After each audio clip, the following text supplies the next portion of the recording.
Welcome to TV.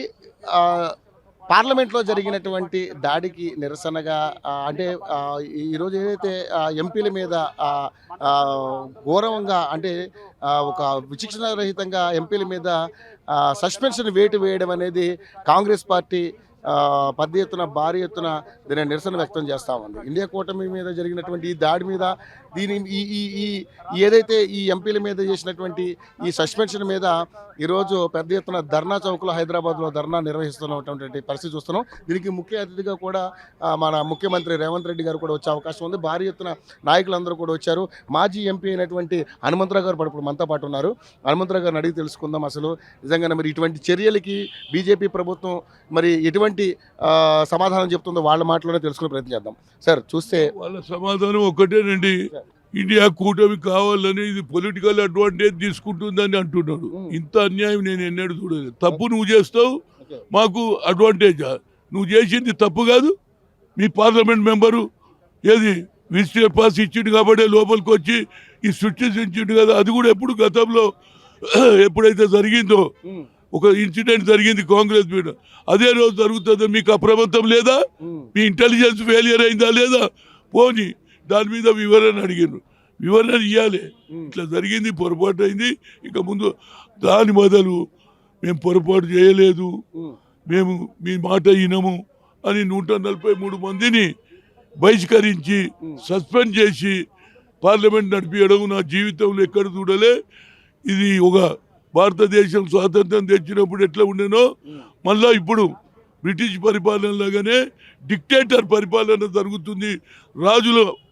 రాజుల మాటనే నడిచేది కదా ఆ రోజులలో. మళ్ళీ ఈయన ఒక నరేంద్ర మోడీ ఒక రాజుగా వ్యవహరిస్తున్నాడు, ఆయన మంత్రిగా అమిత్ షాగా వ్యవహరిస్తున్నాడు అనేది క్లియర్ అర్థమైంది. అందుగురించే ఇండియా కూటమి సేవ్ డెమోక్రసీ అండ్ మేగా ప్రొటెస్ట్ అని అన్ని జిల్లాలలో చేయాలి. ఇది అప్రజాస్వామికం.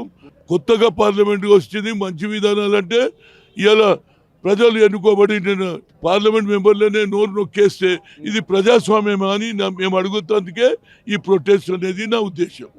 కానీ ఇప్పుడు ఉన్నటువంటి సిచ్యువేషన్ చూస్తే మీరు కేవలం ఇదేదో బురద జల్లే కార్యక్రమం చేస్తున్నారు. దీన్ని అంశంగా తీసుకుని రేపొద్దున అంటే బీజేపీ పార్టీ మీద ఒక రకమైనటువంటి నెపం వేసే కార్యక్రమం చేపడతారని చెప్పేసి చూడండి. తప్పు చేసినప్పుడు తప్పును కూడా అడిగే హక్కు లేదా మాకు? అది వారు ప్రజాస్వామ్యం దీన్ని అంటారు. వెనుకడికి రాజుల పీరియడ్లో తప్పు చేసినా అడిగే అధికారం లేదు, లోపలేసేయి చంపేందురు.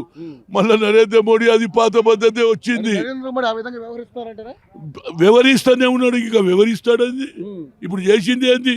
143 మంది అంటే ఎంతమంది ఒక్కొక్క పార్లమెంట్లో ఏది మినిమం 15 లక్షలు 20 లక్షల ఓట్లు ఉంటుంది. అందరు నోట్లు నొక్కేసిండు కదా.